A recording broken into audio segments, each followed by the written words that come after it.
7वां अध्याय, पहली आयत। तब फरीसी और कई एक शास्त्री जो यरूशलेम से आए थे उसके पास इकट्ठे हुए। वे यरूशलेम से गलील क्षेत्र में आए। और आगे लिखा है, और उन्होंने उसके कई एक चेलों को अशुद्ध अर्थात बिना हाथ धोए रोटी खाते देखा, क्योंकि फरीसी और सब यहूदी पुरनियों की रीति पर चलते हैं और जब तक भली भांति हाथ नहीं धोते तब तक नहीं खाते, और बाजार से आकर जब तक स्नान नहीं कर लेते तब तक नहीं खाते। और बहुत सी और बातें हैं जो उनके पास मानने के लिए पहुंचाई गई हैं, जैसे कटोरों और लोटों और तांबे के बर्तनों को धोना मांजना। कहने का अर्थ यह है कि शुद्धता के लिए हाथ धोने का रिवाज और उसके नियम थे। ये नियम स्वच्छता से संबंधित नहीं थे, वे केवल रिवाज मात्र थे। इसके कुछ समय पश्चात मिशनों का संकलन हुआ जिसमें शोधन के समस्त नियम रखे गए थे। ये रुचिकर है कि उनके जितने भी नियम हाथ धोने से संबंधित थे उनमें जाकर हाथ धो लेना मात्र नहीं था, आपको अपने हाथ एक विशेष रूप से धोने थे ताकि आप रिवाजी तौर पर शुद्ध हो जाएं। यदि आपके हाथ रिवाजी तौर पर अशुद्ध हो गए हैं, अर्थात आपने वह वस्तु छू ली है जो किसी अशुद्ध व्यक्ति ने छू ली है, तो आपको शुद्ध होने की आवश्यकता है। उदाहरण के लिए, यदि मैं विजातीय होता और मैंने किसी सिक्के को छू लिया होता, तदुपरांत वह सिक्का आपके हाथ में आता है, तो आप अशुद्ध हो जाते हैं, क्योंकि अन्य जातीय व्यक्ति अशुद्ध माना जाता था। तो जब भी आप बाजार जाकर लौटते हैं तो पैसों के विनिमय के कारण आपके हाथ अशुद्ध हो जाते हैं, क्योंकि पैसा विजातियों के हाथ में भी जाता है। अब आप घर आकर साबुन से हाथ धोकर खाना नहीं खा सकते हैं। आपको हाथ धोने की रस्म पूरी करनी होगी, जिसमें आपको सर्वप्रथम किसी को पुकारना होगा कि वह आपकी सहायता करे, और प्रथम बार में अंडे के छिलके के बराबर 2 बार तेल आपके हाथों पर डालें। और आपको जो करना होगा वह यह है कि आप अपनी उंगलियों को ऊपर करके अपनी कलाई द्वारा हाथ को रगड़ना, और आपका सहायक ऊपर से पानी डाले। आपको अपनी उंगलियां आपस में रगड़नी होगी, तब कलाई का भीतरी भाग रगड़ना होगा। अब आप अपने हाथ बाहर की ओर बढ़ाकर रखेंगे। जो वस्तु आपके संपर्क में आएगी वह शुद्ध हो जाती है, इसलिए आप अपने हाथों को इस प्रकार मोड़ कर रखते हैं कि पानी आपकी कलाई से गिरे और वह जल आपके ऊपर न गिरे, अन्यथा आप पूरे अशुद्ध हो जाएंगे और आपको नहाना होगा। अब आप अपने हाथों को दूर रखते हुए नीचे की ओर करेंगे और पुनः 2 अंडे के छिलकों के बराबर पानी डाला जाएगा, जो इस बार आपकी उंगलियों से होकर गिरेगा। इसे वे दिन में अनेक बार करते थे और इसके बिना खाना नहीं खाते थे। उनके पानी के पात्र के शोधन का भी नियम था, क्योंकि क्या जाने एक मक्खी जो किसी अन्य जातीय व्यक्ति पर बैठकर आई हो और आपके खाने के पात्रों पर बैठकर उसे अशुद्ध कर दिया हो। यदि भूल चूक से मक्खी पात्र के भीतर प्रवेश कर गई है तो उस पात्र को चकनाचूर कर देना था कि भूल से भी कोई उसके टुकड़े से तेल लेकर अपने पैर की छोटी उंगली पर भी न लगा ले। उस समय ऐसे अनेक नियम थे। यदि पात्र धातु या पीतल का है तो उसका शोधन करके पुनः प्रयोग के भी नियम थे। यदि प्लेट सीधी थी तो उसका शोधन किया जा सकता था, परंतु यदि उसके छोर मुड़े हों तो उसे भी पूर्णतः तोड़ दिया जाता था। ये समस्त नियम मिशना में नहीं थे, ये पुरनियों की प्रथा कहलाती थी। इसलिए 5वीं आयत से आगे लिखा है, इसलिए उन फरीसियों और शास्त्रियों ने उससे पूछा कि तेरे चेले क्यों पुरनियों की रीति पर नहीं चलते और बिना हाथ धोए रोटी खाते हैं। उसने उनसे कहा कि यशायाह ने तुम कपटियों के विषय में बहुत ठीक भविष्यवाणी की, जैसा लिखा है कि ये लोग होंठों से तो मेरा आदर करते हैं, पर उनका मन मुझसे दूर रहता है, और ये व्यर्थ मेरी उपासना करते हैं, क्योंकि मनुष्यों की आज्ञाओं को धर्मोपदेश करके सिखाते हैं। ये बड़ी विचित्र बात है कि मनुष्य कितनी आसानी से धर्म सिद्धांत बना देते हैं। मेरे विचार में स्वतंत्रता प्राप्ति के लिए किसी मनुष्य का प्रथाओं से मुक्त होना सबसे कठिन पकड़ है। सत्य तो यह है कि इन प्रथाओं का बाइबल आधार है ही नहीं। यदि आप प्रथाओं की पृष्ठभूमि को देखेंगे तो आपको ज्ञात होगा कि इनका मूल बाइबल में नहीं है। उनका मूल प्रायः अन्य धर्मों में होता है, परंतु कलीसिया में दीर्घ काल से प्रचलित होने के कारण वे कलीसिया का रूढ़िवाद बनकर धर्म सिद्धांत बन जाती हैं। कलीसिया में अनेक प्रथाएं प्रचलित हैं। दुर्भाग्य की बात तो यह है कि कलीसिया में वही प्रथाएं प्रचलित हैं जिनके संबंध में यीशु ने फरीसियों को झिड़का था। यहाँ मनुष्य की प्रथाओं पर आधारित धर्म सिद्धांतों की शिक्षा दी जाती है। अधिकांश धर्म सिद्धांतों का आधार बाइबल में नहीं है, वे केवल प्रथाएं हैं।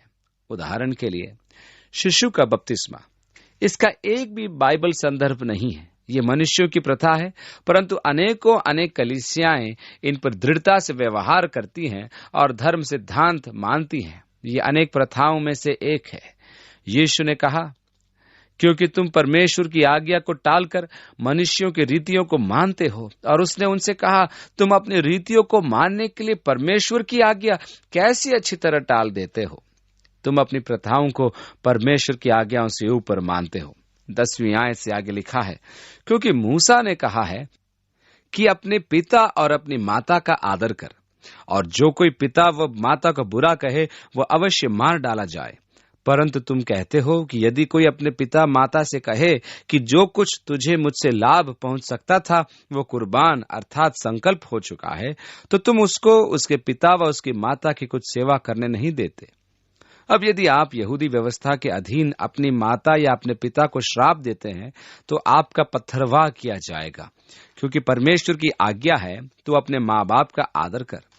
परंतु उन्होंने एक प्रथा चला दी जिसमें आपको कहना है, पिताजी ये कुर्बान है, और आप अपने माता पिता को कैसे भी अपशब्द बोल सकते थे। उन्होंने प्रथाओं का आविष्कार इसलिए तो किया था कि परमेश्वर की आज्ञाओं के बंधन से मुक्त हो जाएं। व्यवस्था के अनुसार संतान को माता पिता के लिए देखरेख की व्यवस्था करनी होती थी, परंतु यदि पुत्र कहे कि कुर्बान किया तो वह माता पिता के उपकार के बंधन से मुक्त हो जाता है, या किसी के भी उपकार के बंधन से उसे मुक्ति प्राप्त हो जाती है। इस प्रकार वे व्यवस्था का निराकरण करते हैं। 13वीं आयत में आगे लिखा है, इस प्रकार तुम अपनी रीतियों से जिन्हें तुमने ठहराया है परमेश्वर का वचन टाल देते हो और ऐसे ऐसे बहुत काम करते हो। यीशु ने उन्हें कपटी कहा था और उसने लोगों को अपने पास बुलाकर उनसे कहा, तुम सब मेरी सुनो और समझो। अब वो यहाँ तक कि सबसे उग्र बात कहता है। यीशु ने अपने जीवन में बहुत सी उग्र बातें कही हैं, परंतु ये संभवतः ये उसकी कही उग्र उक्तियों में सबसे अधिक उग्र है, और इसके लिए आपको पृष्ठभूमि पर ध्यान देना होगा। यहूदी व्यवस्था में कुछ मांस खाना वर्जित था, जैसे कि सूअर का, क्योंकि उसे अशुद्ध माना जाता था। अंतियाखेस एपिफेनिस ने जब इज़राइल पर विजय प्राप्त की थी तो उसने यह आज्ञा निकाले कि सब सूअर का मांस खाएंगे, और यदि जो नहीं खाएगा उसे मृत्यु दंड दिया जाएगा, और हजारों यहूदी मारे गए। यह मकबी युग की घटना है। ऐसी पृष्ठभूमि के संदर्भ में यीशु का कथन अत्यधिक विपरीत है, और उसने लोगों को अपने पास बुलाकर उनसे कहा, तुम सब मेरी सुनो और समझो। अब वह जन समूह से वार्तालाप कर रहा है। वो फरीसियों को सुना रहा है कि उन्होंने किस प्रकार परमेश्वर की व्यवस्था का निराकरण किया, और जन समूह को संबोधित करके कहता है, ऐसी तो कोई वस्तु नहीं जो मनुष्य में बाहर से समाकर अशुद्ध करे, परंतु जो वस्तुएं मनुष्य के भीतर से बाहर निकलती हैं वे ही उसे अशुद्ध करती हैं। यदि किसी के सुनने के कान हो तो सुन ले। मनुष्य के मुंह में से होकर जाने वाली वस्तु उसे अशुद्ध नहीं करती। यह उनकी प्रथाओं से हटकर एक बात थी। जब वे घर आ गए तो चेलों ने पूछा। जब वह भीड़ के पास से घर में गया तो उसके चेलों ने इस दृष्टांत के विषय में उससे पूछा। उसने उनसे कहा, क्या तुम भी इसे न समझे हो? क्या तुम नहीं समझते कि जो वस्तु बाहर से मनुष्य के भीतर जाती है वह उसे अशुद्ध नहीं कर सकती, क्योंकि वह उसके मन में नहीं परंतु उसके पेट में जाती है और संडास में निकल जाती है। ये कहकर उसने सब भोजन वस्तुओं को शुद्ध ठहराया। भोजन आपको आत्मिक रूप से अशुद्ध नहीं करता, क्योंकि वह शरीर से निकल जाता है। हम शोधन को रस्म रूप में मानकर चल रहे हैं। अब सुअर के मांस से रोगग्रस्त आदि हो सकते हैं, इसमें आत्मा को अपवित्र करने का कोई गुण नहीं है। फिर उसने कहा, जो मनुष्य में से निकलता है वही मनुष्य को अशुद्ध करता है, क्योंकि भीतर से अर्थात मनुष्य के मन से बुरी बुरी चिंता, व्यभिचार, चोरी, हत्या, परस्त्रीगमन, लोभ, दुष्टता, छल, लुचपन, कुदृष्टि, निंदा, अभिमान और मूर्खता निकलती है। ये सब बुरी बातें भीतर ही से निकलती हैं और मनुष्य को अशुद्ध करती है। जो भीतर जाता है वह नहीं, वरन जो भीतर से बाहर आता है वो मनुष्य को अशुद्ध करता है और उसके मन के विचार प्रकट भी करता है। मन ही तो है जहां आत्मिक शुद्धता वास करती है। धन्य हैं वे जो मन के शुद्ध हैं, वे परमेश्वर को देखेंगे। यही तो आत्मिक अशुद्धि का स्थान है। आप क्या खाते हैं उससे नहीं, पर आप क्या हैं उससे संबंधित है। यह आपका उदर नहीं, मन है जो देखा जाता है, क्योंकि वह आपका अंतरम भाग है। 24वीं आयत में लिखा है, और वो वहां से निकलकर सूर और सैदा के देशों में आया और एक घर में गया और चाहता था कि कोई न जाने। सूर और सैदा निसंदेह गलील सागर के किनारे स्थित थे। इनके विषय में हाल में आप पढ़ते रहे हैं। सूर कफरनहूम से लगभग 35 मील की दूरी पर उत्तर पूर्वी दिशा में स्थित है, और उससे आगे उसी मार्ग में लगभग 25 मील आगे चलकर सैदा आता है।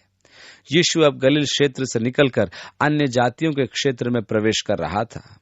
24वीं आयत से आगे लिखा है, और वह वहां से निकलकर सूर और सैदा के देशों में आया और एक घर में गया और चाहता था कि कोई न जाने, क्योंकि लड़कों की रोटी लेकर कुत्तों के आगे डालना उचित नहीं है।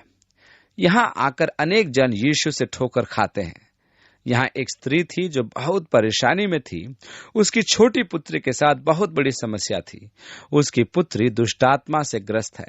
यह स्त्री हताश होकर यीशु के पास आती है और सहायता की याचना करती है।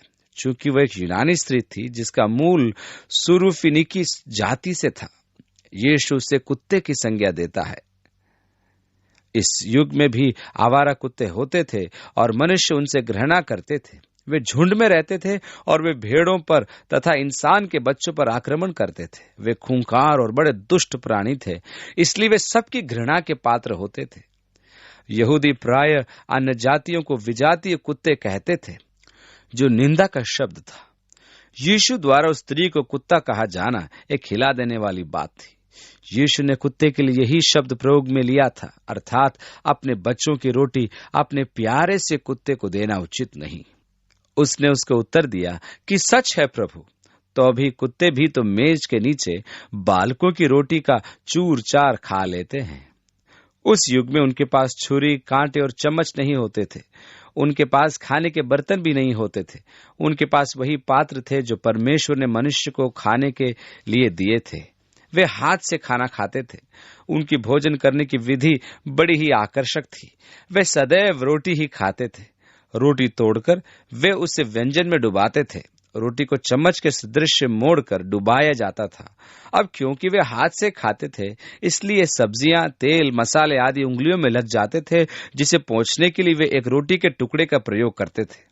अब उंगलियां पोंछने के पश्चात वे उस रोटी के टुकड़े को, जिसमें स्वादिष्ट व्यंजन लगा हुआ है, अपने पालतू कुत्ते को डाल दिया करते थे, जो पास ही में आशा बांधे खड़ा रहता था। इस प्रकार वो अपने स्वामी के भोजन की मेज से गिरे हुए टुकड़ों को खाता था। सांस्कृतिक पृष्ठभूमि को समझने के पश्चात हमें यीशु का वचन कटु प्रतीत नहीं होगा, जैसे कि अन्यथा प्रतीत होता है। यहाँ एक यूनानी स्त्री है जो वाचा के बाहर की जाति की है। यीशु ने कहा था कि वह इजराइल के घराने की खोई हुई भेड़ों के लिए भेजा गया है।